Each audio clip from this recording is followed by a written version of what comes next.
اعوذ باللہ من الشیطان الرجیم بسم اللہ الرحمن الرحیم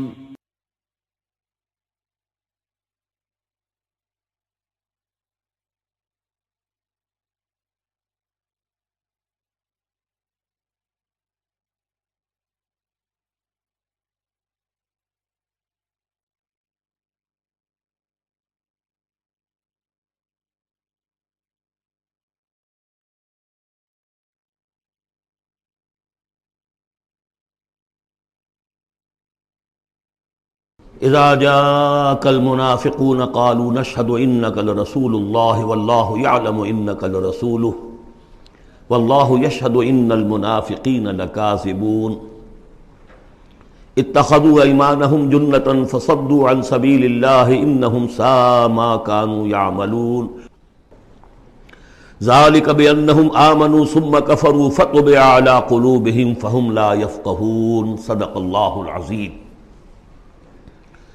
رب اشرح لي صدري ويسر لي امري واحلل عقدة من لساني يفقهوا قولي۔ قرآن مجید میں جو مدنی صورتوں کا یہ سب سے بڑا گلدستہ ہے، اس کے ہم 4 جوڑے پڑھ چکے ہیں، 3 جوڑے، سورہ حدید اور سورہ مجادلہ، پھر سورہ حشر اور سورہ ممتحنہ، پھر مرکزی جوڑا سورہ صف اور سورہ جمعہ۔ سورہ صف میں نے ایک بات کہی تھی کہ بعد میں جائزہ لے لیں گے، اگر تو ایمان حقیقی اور جہاد فی سبیل اللہ کا راستہ انسان اختیار کرے، وہ تجارت جو اللہ نے بتائی ہے، هل ادلکم علی تجارت تنجیکم من عذاب علیم، اس کا کیا حل ہے، کیا تجارت ہے؟ تؤمنون باللہ ورسولہ وتجاہدون فی سبیل اللہ باموالکم وانفسکم، یہ اگر کرتے ہو تو عذاب علیم سے بھی چھٹکارا ہے، تمہارے گناہ بھی معاف کر دیے جائیں گے، جنتوں میں داخل کیے جاؤ گے، مساکن طیبۃ فی جنات عدن دیے جاؤ گے۔ ایک خاص حد تک تمہارے ایمان اور عمل صالح کی جب ہم جانچ پرکھ کر لیں گے اور ثابت ہو گئے کہ تم نے حق ادا کر دیا، تو دنیا میں نصرت بھی آئے گی، فتح بھی ملے گی، اور سب سے بڑی بات یہ کہ تم اللہ کے مددگار قرار پاؤ گے۔ نہیں کرتے ہو اور ایمان کے دعوے ہیں اور اللہ سے محبت کے اور رسول سے عشق کے، تو کبر مقتا عند اللہ ان تقولوا ما لا تفعلون، اللہ تعالیٰ کی بیزاری شدید ہوتی چلی جا رہی ہے تمہارے اس طرز عمل پر، اور آگ سے چھٹکارا پانے کا خیال تمہارا خود ساختہ خیال ہے، امید موہوم ہے، اس لیے کہ کلام جو ہے یہ محمل کلام نہیں ہے۔ هل ادلکم علی تجارت تنجیکم من عذاب علیم، وہ تجارت تمہیں بتائی جائے جو عذاب علیم سے چھٹکارا دلا دے، وہ نہیں کرتے ہو اور چھٹکارا ہو گیا تو پھر یہ کلام غلط ثابت ہو گیا، پھر یہ کلام محمل ہے، بے معنی ہے۔ کرتے ہو تو سب کچھ ہے، اس کو کہتے ہیں ہماری فزیولوجی میں آل اور نن لا، وہ چیز ہوگی تو پوری ہوگی، نہیں ہوگی تو زیرو ہو جائے گی، پرسنٹیج نہیں ہے بیچ میں۔ مسلز کے بارے میں، یہ والنٹری مسلز جو ہوتے ہیں، ان کی کنٹریکشن جو ہوتی ہے آل اور نن، اگر تو سٹیمولس پورا مل جائے گا تو پوری کنٹریکشن ہوگی، اور اگر وہ سٹیمولس جو ہے کم ہے تو بالکل نہیں ہلے گا وہ، یہ نہیں کہ وہ درمیان میں، آل اور نن لا۔ اچھا، اس کے لیے جو آدمی چاہیے کیسے ٹرین کرنا، کیسے تیار کرنا، وہ سورہ جمعہ۔ اب یہ جو دوسرا، بلکہ کہنا چاہیے کہ جو چوتھا جوڑا آ رہا ہے، اس میں ایک تو ترتیب آپ الٹی دیکھ رہے ہیں، پہلے آ رہی ہے وہ سورت جس میں کہ تسبیح کا ذکر نہیں ہے، بعد میں آئے گی سورہ تغابن جس میں تسبیح کا ذکر ہے۔ دوسری بات یہ کہ یہاں نفاق کا تذکرہ ہے، اور سورہ تغابن میں ایمان حقیقی پر جامع ترین سورت ہے۔ میں نے آپ کو پہلے ہی بتایا تھا کہ وہ مباحث، اب نفاق کی جو بحثیں آئی ہیں سورہ نساء اور سورہ توبہ کا تو اکثر حصہ اس پر مشتمل ہے، اور بھی تقریباً تمام مدنی صورتوں کے اندر وہ ذکر موجود ہے، کہیں ذرا ڈھکا چھپا ہے جیسے سورہ بقرہ میں، کہیں کھلم کھلا ہے، اعلانیہ ہے۔ اسی طریقے سے ایمان کی بحثیں تو پوری مکی قرآن میں پھیلی ہوئی ہیں، اور اس کے بلکہ اور خلاصے نکال نکال کر بہترین جو ہے مدنی قرآن میں بھی لکھ دیے گئے ہیں، آیات الآیات ہے، آیت الکرسی ہے۔ لیکن ایک خلاصہ 11 آیتوں پر مشتمل نفاق کی حقیقت پر یہ سورہ منافقون، یہ منفی ہے، مثبت شے کیا ہے؟ ایمان۔ 18 آیتوں پر مشتمل جامع ترین سورت قرآن حکیم کی ایمان کے موضوع پر سورہ تغابن۔ نفاق کے بارے میں چند باتیں سمجھ لیجئے جو اگرچہ پہلی بحث میں بہت آ چکی ہیں، لیکن آج پھر میں بتا دینا چاہتا ہوں۔ نفاق کی 2 قسمیں، ایک وہ شخص جو شعوری طور پر دھوکہ دینے کے لیے ایمان لایا، وہ شروع ہی سے منافق ہے، ایک دن بھی اسے ایمان کی لذت نصیب ہوئی نہیں۔ سورہ آل عمران میں اس کی مثال موجود ہے، سازش کی، صبح کو ایمان لاؤ، شام کو مرتد ہو جانا، تاکہ یہ اسلام کی جو ساکھ بن گئی ہے، گڈ ول بن گئی ہے، یہ ختم ہو جائے۔ تو ظاہر بات ہے جیسے کہ فرمایا گیا سورہ مائدہ میں وَقَدْ دَخَلُوا بِالْكُفْرِ وَهُمْ قَدْ خَرَجُوا بِهِ، وہ کفر کے ساتھ ہی داخل ہوئے تھے اور کفر کے ساتھ ہی نکل گئے، ان پہ ایک لمحہ بھی ایمان حقیقی کا آیا ہی نہیں۔ یہ بہت کم لوگ تھے اس قسم کے منافق۔ اصل منافق جو وہ کون تھا؟ دعوت آئی، دعوت نے قبول، دل نے قبول کیا، بات ٹھیک ہے، صحیح بات ہے، چلو پیش قدمی کرو، لیکن تھے کم ہمتیں، بزدل، تھڑ دلے۔ اب ظاہر بات ہے یہ دعوت تھی انقلابی دعوت، انقلابی دعوت میں تصادم کے مراحل آتے ہیں، اور وہاں جو ہے تکلیفیں، آزمائشیں، مصیبتیں، ایثار مال، بذل نفس، یہاں تک کہ وہ مرحلہ بھی آ سکتا ہے کہ نقد جان ہتھیلی پر رکھو اور میدان میں آ جاؤ۔ اب جو ذرا کمزور لوگ تھے ان کی ٹانگیں ذرا ہلنی شروع ہوئی، کپ کپی۔ پہلا مرحلہ یہ ہوا ان میں کہ انہوں نے اپنی قصور کو ماننا، ہم سے خطا ہو گئی، غلطی ہوئی۔ یہ سورہ توبہ میں پڑھ چکے ہیں، خلطوا عملا صالحا وآخر سیئا۔ اب یہ ہے کہ کسی اچھے کام بھی کر رہے ہیں، کسی وقت کوئی برا کام بھی کر دیا، کبھی کوئی لبیک بھی کہہ دیا، کبھی کوئی کھسک گئے، لیکن اپنی غلطی مان لی کہ حضور ہم سے غلطی ہوئی، ہم کوئی جھوٹا بہانہ نہیں بناتے، آپ جو سزا چاہیں دے لیں، ہم حاضر ہیں۔ اس درجے کو کہیں گے ضعف ایمان، یہ نفاق نہیں ہے، ضعف ایمان۔ اگلا درجہ آتا ہے جب آدمی کی جو جھوٹی عزت نفس ہے، اخذت العزت بالاسم، وہ جھوٹی عزت نفس اسے کہتی کب تک مانو گے اپنی خطائیں، تو جھوٹا بہانہ کر دیا کرو، یہ تھا مسئلہ، وہ تھا مسئلہ، یوں تھا، ایسا تھا، خدا کی قسم نہیں۔ وہ تیسرا مرحلہ ہے، جھوٹا بہانہ جہاں شروع کیا نفاق شروع ہو۔ لہذا منافقین کے ضمن میں ہمیشہ آپ کذب کذب کذب اس کو دیکھیں گے۔ اگلا مرحلہ آیا، انہوں نے دیکھا کہ یہ تو اب ہماری قسم، ہم جو بہانہ بناتے تو لوگ مسکراتے ہیں، کچھ وہ سمجھتے ہیں کہ یہ جھوٹا بہانہ بنا رہا ہے، لہذا قسمیں کھا کر مؤکد کیا اپنی قسموں سے۔ یہ سیکنڈ سٹیج میں ٹی وی آ گئی، نفاق کی T V in second stage, جھوٹا بہانہ فرسٹ سٹیج، جھوٹی قسم سیکنڈ سٹیج۔ ایک عرصہ آتا ہے کہ اس کے بعد اس پر بھی اعتماد لوگوں کا اٹھ جاتا ہے، تو اب ان کے اندر ایک شدید قسم کا ریئیکشن پیدا ہوتا ہے، ایمان اور اہل ایمان کی دشمنی پیدا ہو جاتی ہے، اور یہ دشمنی سب سے زیادہ ٹارگٹ کرتی ہے قائد کو۔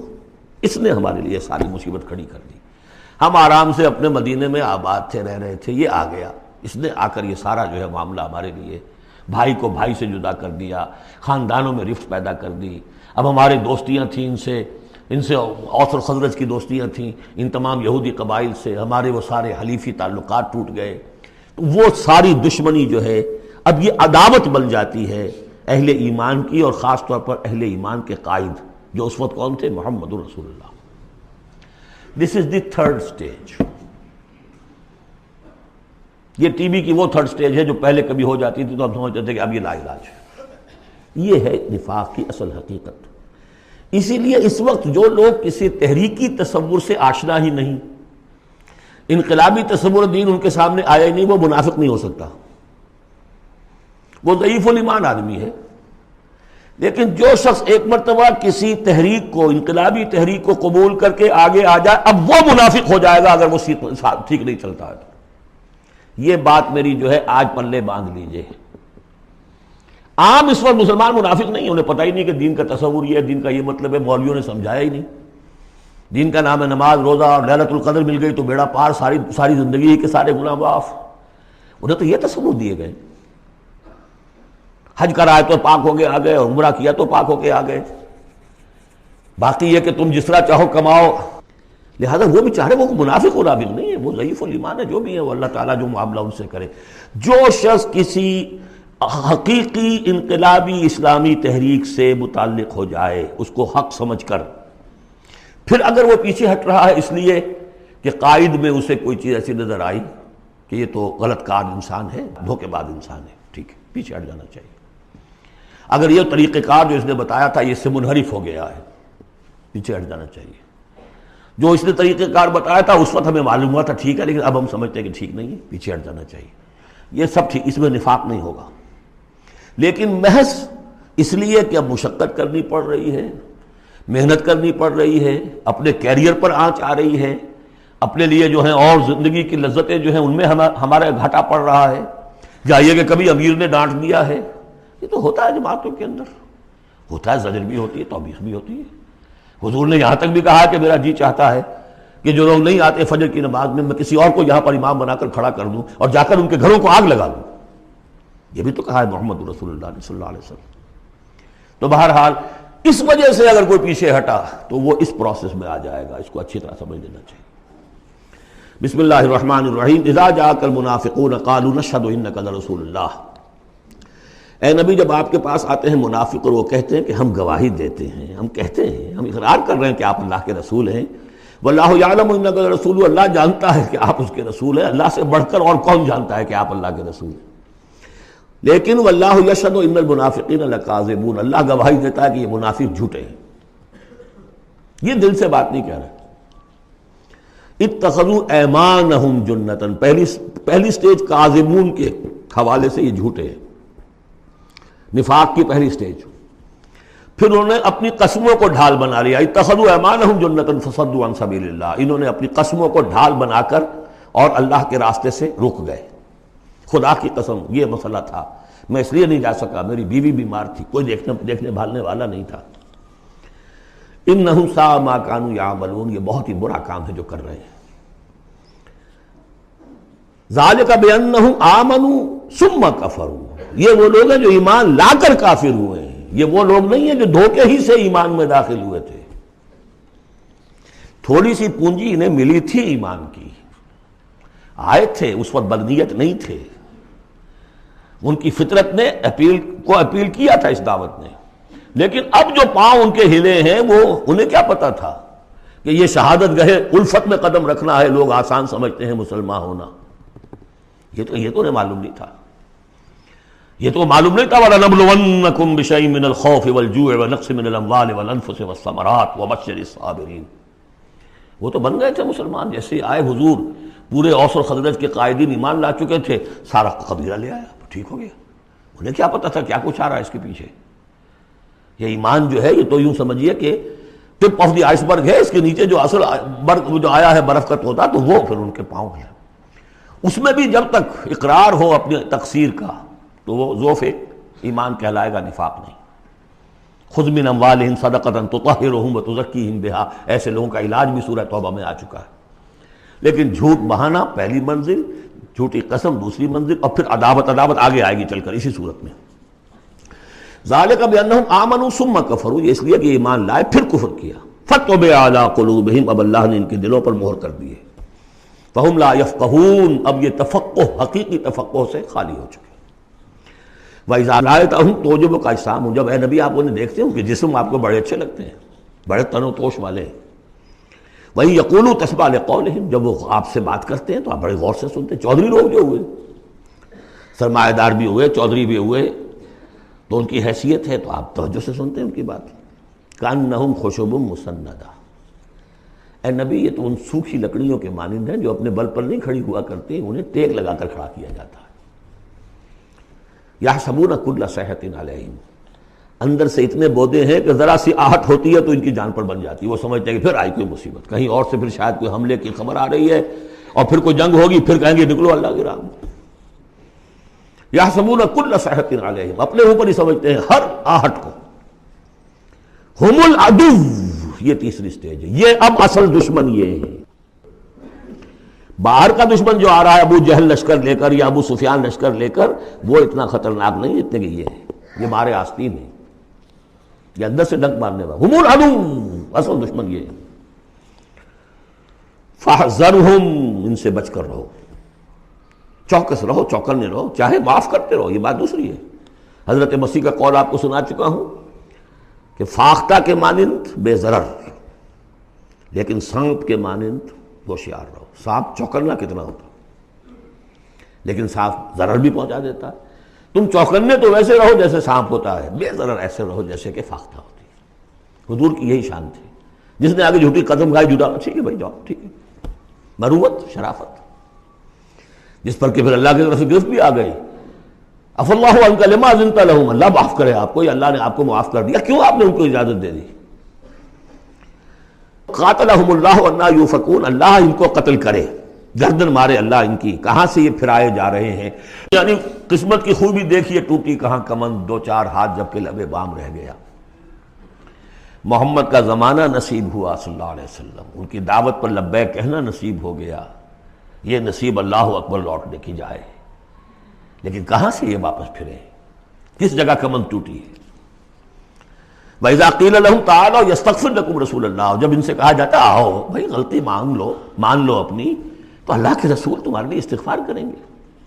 تو رسول کی دشمنی تو ان کے دل میں بنی ہوئی ہے، کیسے آئیں؟ جب کہا جاتا آؤ تمہارے لیے اللہ کے رسول استغفار کریں گے اللہ سے، لووا رؤوسہم، وہ اپنے سروں کو مٹکا، جی جی جی آئیں گے ٹھیک ہے، ذرا میں بعد میں آؤں گا۔ ورأیتہم یصدون وہم مستکبرون، اور آپ دیکھتے ہیں انہیں کہ وہ رک جاتے ہیں، آتے نہیں، تکبر ہے، مستکبرون۔ اب نبی کے سامنے جا کے روز روز اپنی خطاؤں کو ہم اعتراف کرتے رہے، ہماری بھی کوئی عزت نفس ہے؟ یہ کیا ہے جس وقت چاہا ہمیں ڈانٹ دیا؟ آخر یہ کہ عزت نفس ہے ہماری بھی۔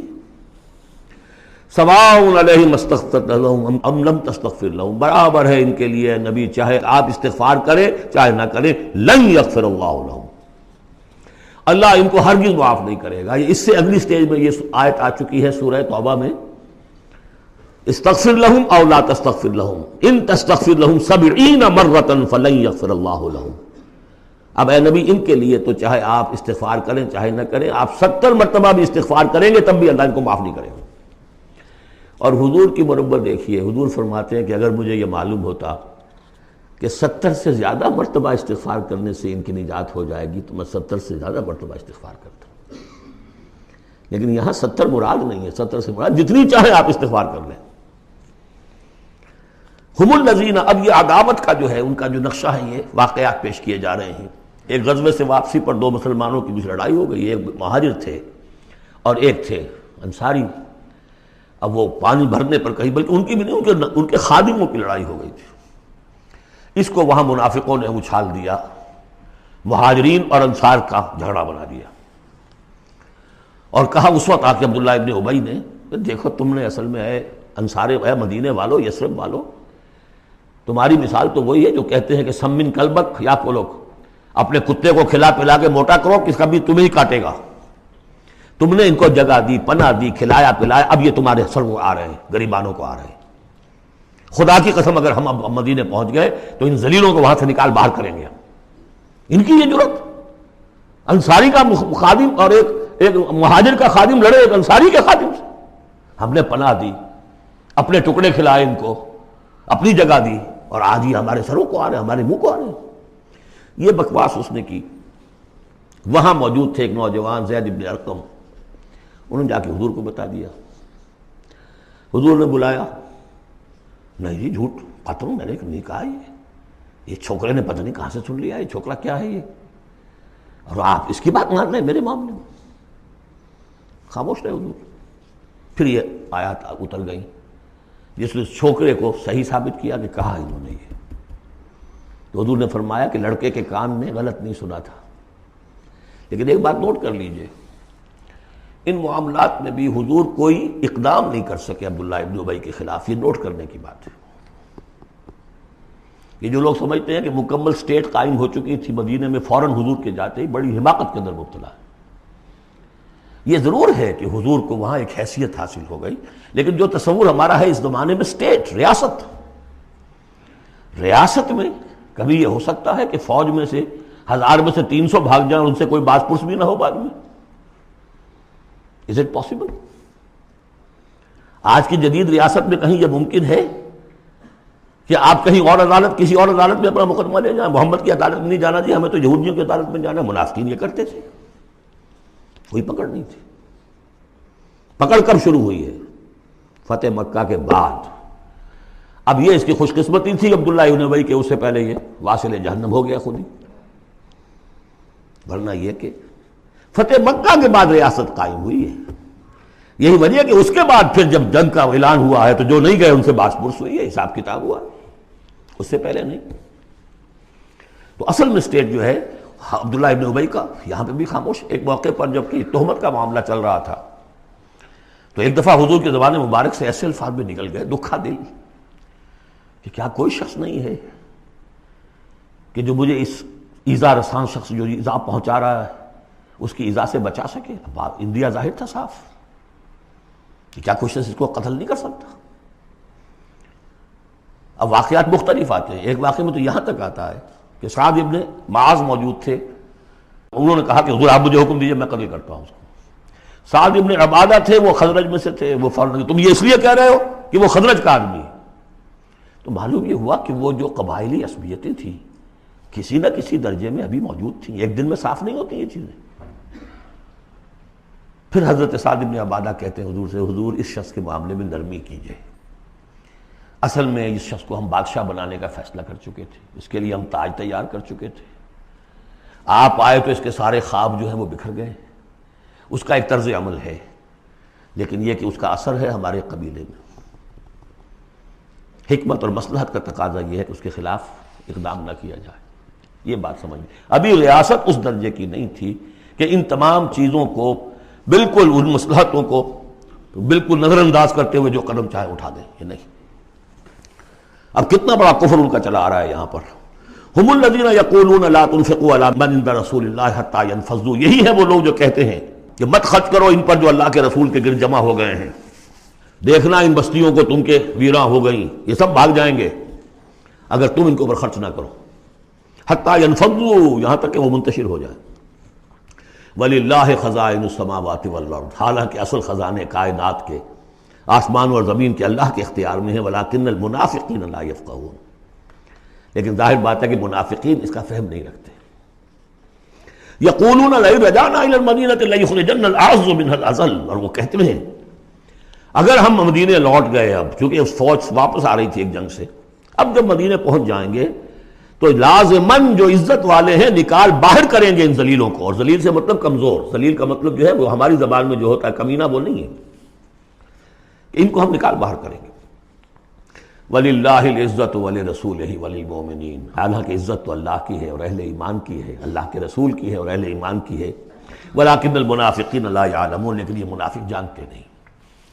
لیکن ہوا یہ کہ جب یہ قول پہنچا ہے، عبداللہ ابن ابی کے بیٹے کا نام بھی عبداللہ ہے، وہ بڑے مخلص نوجوان، خالص، صادق القول، صادق الایمان، انہیں معلوم ہے میرے باپ نے یہ کہا ہے، تو مدینے میں دروازے میں کھڑے ہو گئے ننگی تلوار لے کر، اپنے باپ سے کہا ہے کہ جب تک تم یہ نہیں مانو گے کہ تم ذلیل ہو، عزت ہے اللہ کے لیے اور اس کے رسول کے لیے اور اہل ایمان کے لیے، اس وقت تک مدینے میں گھسنے نہیں دوں گا۔